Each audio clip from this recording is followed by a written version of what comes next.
오늘 본문은 예수님이 사단에게 시험 받으시는 장면입니다.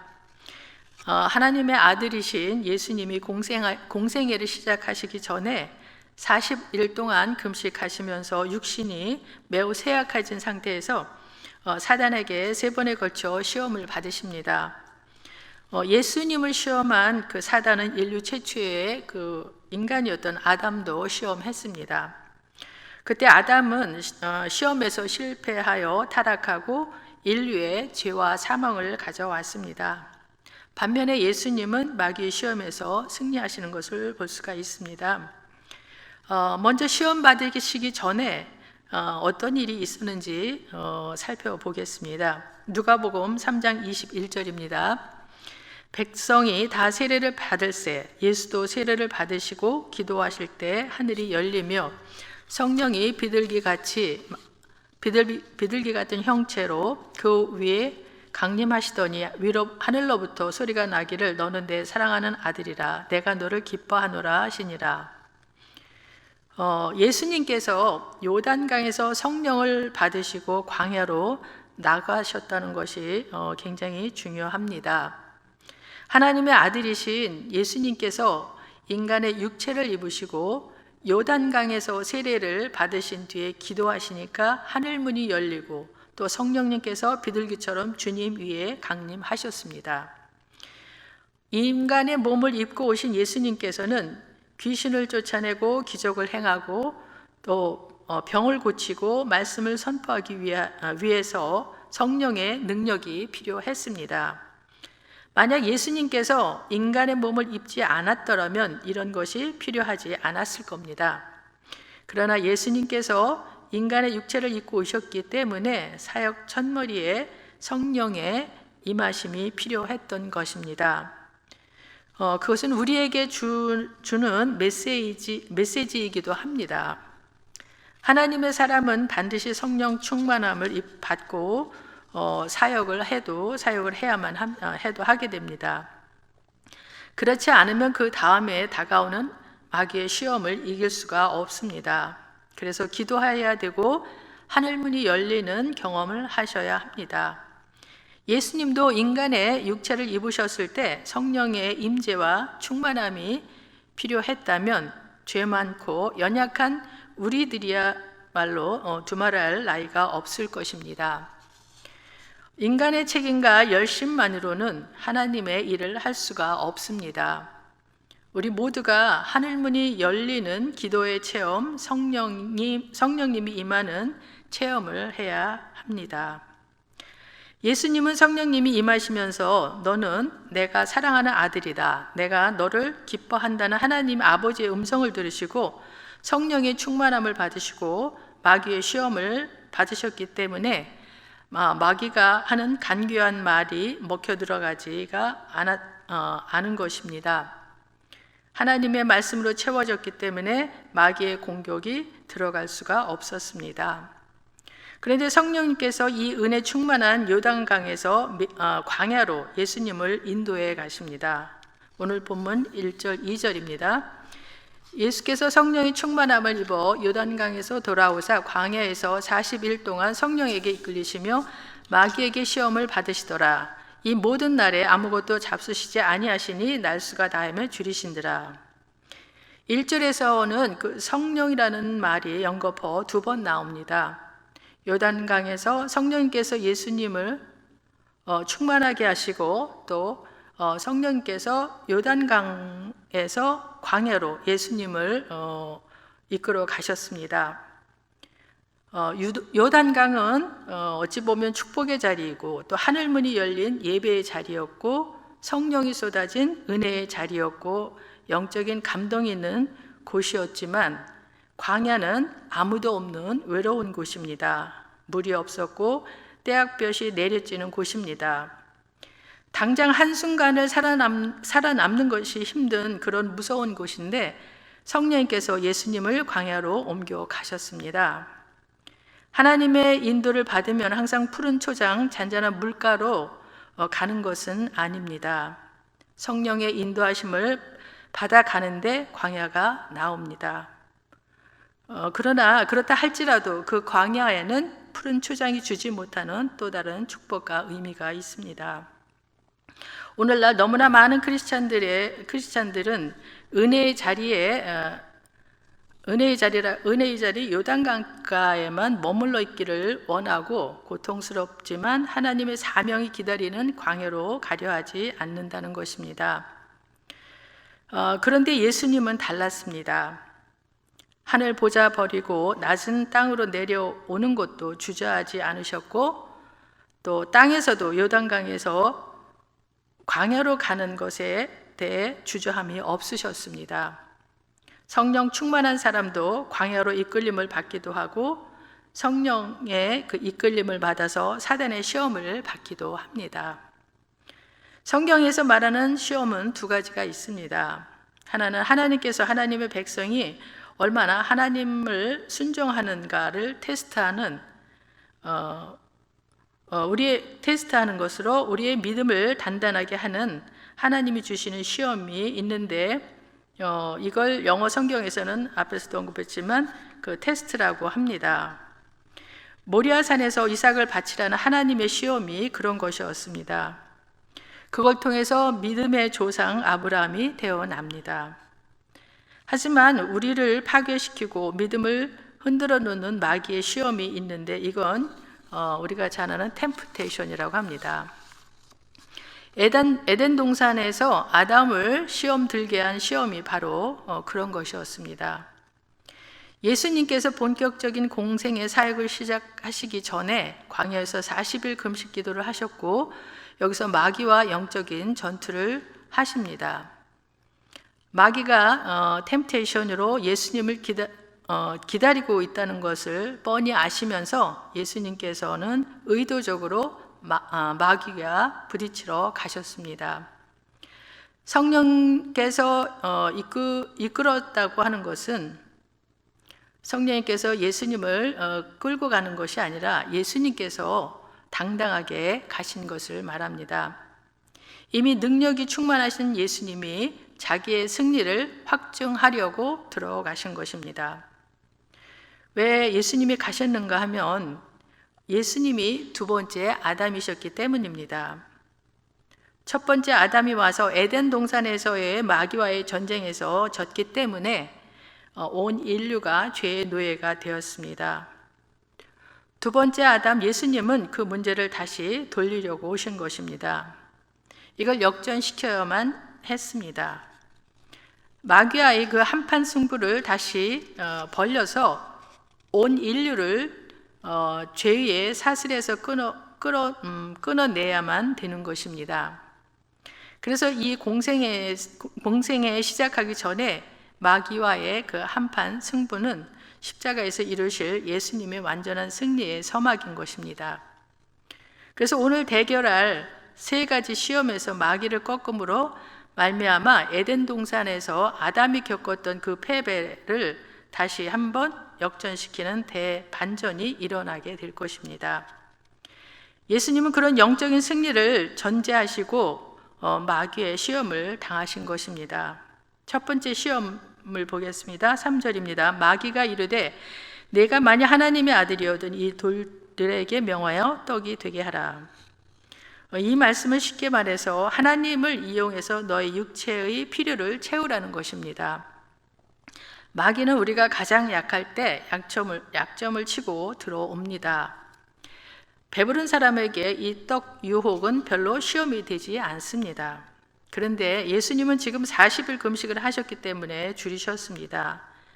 마귀가 어디가 가장 약할 때 어딘가 가장 약할 때 그 약한 걸 가지고 공격을 합니다. 그래서 마귀에게 약점을 잡히면 안 됩니다. 그러나 예수님에게는 능력이 있었습니다. 돌을 떡으로 바꾸는 정도가 아니라 아무것도 없는 데서 떡을 만들 수 있는 능력이 있으셨습니다. 오병이어의 기적이 그것을 나중에 증명합니다. 문제는 이 마귀가 떡 문제를 통해서 하나님과 예수님과의 관계를 이간하려 했다는 것입니다. 네가 만일 하나님의 아들이거든 이 말은 하나님의 아들이니까 그에 걸맞는 대우를 받으라는 것입니다. 이 땅의 왕자들도 호의호식하면서 사는데 너는 하늘과 땅을 다스리는 하나님의 아들인데 왜 이 고생을 하느냐? 너도 좀 거기에 걸맞는 대우를 받아라. 당연히 이 정도는 누릴 자격이 있지 않느냐 하는 것입니다. 그렇지 않으면 하늘의 아버지는 너한테는 못된 분이시다라는 것이죠. 이처럼 하나님과의 관계를 이간시키는 것입니다. 마귀는 물질 문제를 하나님의 사랑과 연결시켜서 유혹을 하고 있는 것입니다. 이에 대해 예수님은 4절에서 말씀으로 물리치시는 걸 볼 수가 있습니다. 예수께서 대답하시되 기록된 바 사람이 떡으로만 살 것이 아니라 하였느니라. 이 구절은 예수님의 하나님 말씀에 대한 신뢰와 함께 구약 성경이 그의 진리의 기본적인 판단 기준이 됨을 보여줍니다. 예수님은 신명기 8장 3절에서의 그 사람이 떡으로만 살 것이 아니라고 하는 말씀을 인용하여 마귀의 시험에 대응했습니다. 하나님께서는 이스라엘 백성들로 하여금 순종 여부를 시험하고 사람이 떡으로만 사는 것이 아니라 하나님의 입에서 나오는 말씀으로 산다는 것을 가르치기 위하여 때로는 줄이게도 하시고 때로는 만나로 배불리게 먹게도 하셨습니다. 바로 이 관계를 설명해 주고 있는 신명기 8장 3절이 예수님이 마귀의 시험을 이길 수 있는 무기가 된 것입니다. 즉 예수님은 하나님과 그분의 말씀에 대해 철저한 신뢰에 인간의 생사가 달려있음을 강조함으로 마귀의 첫 번 시험을 극복하신 것입니다. 물론 예수님은 인간에게 떡이 필요함도 부인하지 않으셨습니다. 다만 그는 사람에게 떡보다 더 필요한 것은 생명의 근원이신 하나님의 말씀에 대한 철저한 순종임을 강조하신 것입니다. 두 번째 시험은 내게 절하라 그러면 천하 만국을 주겠다는 시험입니다. 5절부터 봅니다. 마귀가 또 예수를 이끌고 올라가서 순식간에 천하 만국을 보이며 이르되 이 모든 권위와 그 영광을 내가 내게 주리라. 이것은 내가 넘겨준 것이므로 내가 원하는 자에게 주노라. 그러므로 내가 만일 내게 절하면 다 내 것이 되리라. 여기서 알아야 할 것은 마귀가 또 왔다고 하는 것입니다. 첫 번째 시험에 실패하고 갔다고 했는데 포기하지 않고 또 온 것입니다. 오늘 마귀를 물리쳤다고 해서 안심해서는 안 됩니다. 더 지혜롭고 더 간교하고 지난번에 썼던 방법과는 전혀 다른 방법을 들고 오기 때문에 마귀의 시험은 기도하지 않으면 깰 수가 없습니다. 나한테 한 번만 절을 하면 천하 만국과 권세와 영광을 주겠다고 마귀는 말합니다. 이 마귀의 핵심 전략은 십자가를 막는 것입니다. 하나님의 말씀은 어렵고 때로는 순종할 때 대가를 치러야 되고 또 논리적으로 받아들일 수가 없을 때가 많습니다. 그러나 사단의 논리는 아주 합리적입니다. 빠르고 효율적이고 당장 눈에 보이는 가시적인 결과물을 자기에게 절하면 주겠다는 것입니다. 이것은 거짓말임을 우리는 알 수 있습니다. 진리는 언제나 대가를 치러야 되고 고난이 따릅니다. 십자가를 통과하지 않는 부활은 없습니다. 그런데 마귀는 항상 그렇게 속입니다.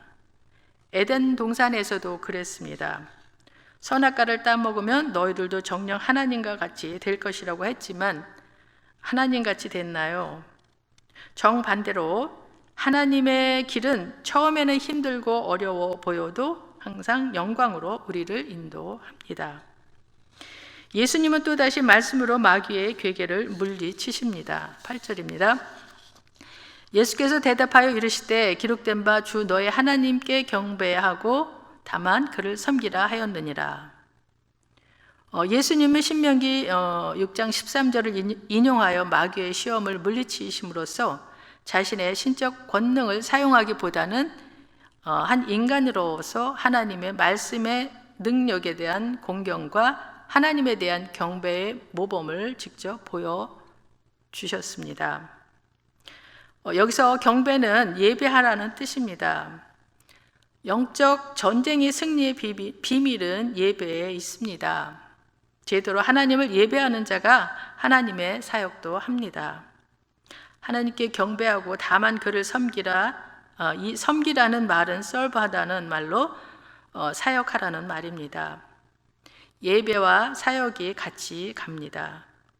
건강한 성령의 사역자는 성령의 예배를 드리는 사람입니다. 예배가 죽으면 사역하지 못합니다. 조금 하다가 시험 들고 맙니다.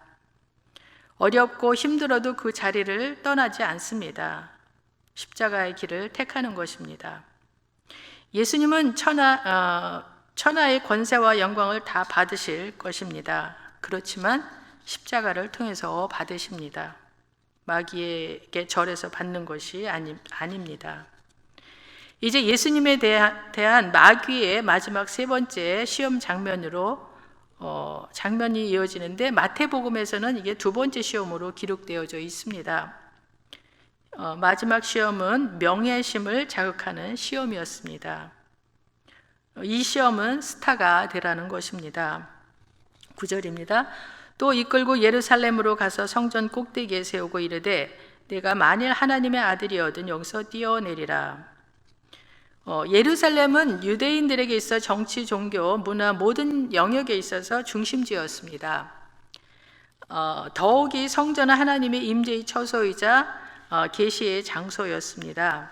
따라서 이러한 예루살렘의 성전 꼭대기에서 뛰어내린다면 그는 단번에 유대인에게 자신이 메시아라는 증거를 제공하는 것과 같은 효과를 거둘 것입니다. 마귀는 이러한 명예심을 자극하여 예수님을 시험한 것입니다. 이와 같이 예수님에 대한 마귀의 시험은 육적이고 정신적이고 영적으로 전인격적인 시험이자 삶의 전 부분을 총망라하는 포괄적인 시험이었습니다. 게다가 마귀는 두 번씩이나 성경 인용으로 패하자 이제는 자신이 성경 말씀을 인용하여 예수님을 현혹하고 있습니다. 10절 11절입니다. 기록되었을 때 하나님이 너를 위하여 그 사자들을 명하사 너를 지키게 하시리라 하였고 또한 그들이 손으로 너를 받들어 내 발이 돌에 부딪히지 않게 하시리라 하였느니라. 이 말씀은 시편 91편 11절 12절을 인용한 것입니다. 본래 그 시편 보면은 그가 너를 위하여 그들의 천사들을 명령하사 내 모든 길에서 너를 지키게 하심이라. 그들이 그들의 손으로 너를 붙들어 발이 돌에 부딪히지 아니하게 하리로다. 이에 대해서 그 예수님이 말씀으로 대답하셨는데 12절입니다. 예수께서 대답하여 이르시되 주 너의 하나님을 시험하지 말라 하였느니라. 그런데 여기서 보면은 마귀가 항상 그 말씀을 왜곡해서 사용하는 것을 우리는 볼 수 있습니다. 마귀가 인용한 시편 91편은 전체 컨텍스트 전체 문맥으로는 전혀 그런 뜻이 아닙니다. 시편 91편 14절이 그 말씀의 핵심인데 제가 읽어보겠습니다. 하나님이 이르시되 그가 나를 사랑한즉 내가 그를 건지리라. 그가 내 이름을 안즉 내가 그를 높이리라. 시편 91편은 하나님을 사랑하는 사람, 즉 하나님의 이름을 알고 하나님께 순종하는 사람을 향한 하나님의 보호하심의 약속입니다. 하나님을 사랑하고 하나님의 말씀에 순종하는 사람이 성전 꼭대기에서 뛰어내리면서 사람들한테 자기를 보라고 과시할 리가 없는 것입니다. 그러니까 마귀가 말씀을 잘못 인용하고 있는 것입니다. 그래서 거짓을 구별할 수 있는 식별력이 우리에게도 있어야 합니다. 예수님과 마귀의 대결에서 보여주신 것은 첫째, 예수님은 마귀의 시험을 인간으로서 이기셨습니다. 하나님의 아들이 가진 초자연적인 능력 하나도 사용하지 않고 이기셨습니다. 그 말은 예수님이 하시는 대로 싸우면 우리도 이길 수 있다는 것입니다. 두 번째는 그 예수님이 기도와 말씀으로 승리하셨습니다. 예수님은 마귀와 이기려고 싸우신 게 아닙니다. 이미 이길 만한 능력을 갖고 계신 것을 자신과 마귀에게 확신시켜 주신 것입니다. 예수님은 이미 40일 광야의 기도로 준비되셨고 말씀이 충만해서 기도와 함께 하니까 성령의 검이 날카로운 것이었습니다. 이미 게임은 끝나 있었습니다. 그러나 세 번째 영적 싸움은 아직 끝나지 않았습니다. 13절입니다. 마귀가 모든 시험을 다 한 후에 얼마 동안 떠나니라. 우리가 영적으로 이기면 마귀는 떠납니다. 마귀는 자기가 져야 떠납니다. 마귀가 이기면 절대 마귀는 안 떠납니다. 무승부가 돼도 떠나지 않습니다. 예수님한테서 지니까 마귀는 떠났습니다. 그런데 얼마 동안 떠났다고 했습니다. 이 말은 더 좋은 기회가 올 때까지 떠났다는 것을 말합니다. 그래서 마귀는 다시 돌아온다고 하는 것입니다. 겟세마네 동산에서 다시 돌아와서 예수님을 십자가에 못 박기까지 몰아붙이는 예수님 주변을 공격합니다. 가룟 유다로 하여금 배반하게 만들고 베드로로 하여금 부인하게 만들고, 이처럼 마귀는 우리가 강하면 우리 주변 사람들을 공격합니다. 마지막으로 예수님은 영적 권위로 마귀를 압도하셨습니다. 12절에 보니까 예수님께서 마지막 시험에 계실 때 마귀한테 일일이 대답해 주지 않으셨습니다. 설명하지 않으셨습니다. 주 너의 하나님을 시험하지 말라, 이 말은 영적 권위의 문제입니다.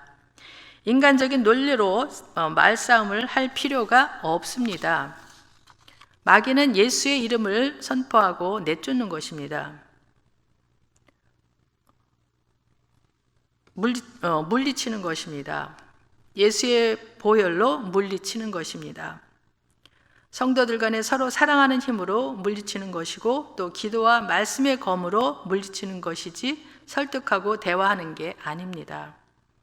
그래서 사단은 그런 영적인 권위가 살아있는 사람을 가장 두려워합니다.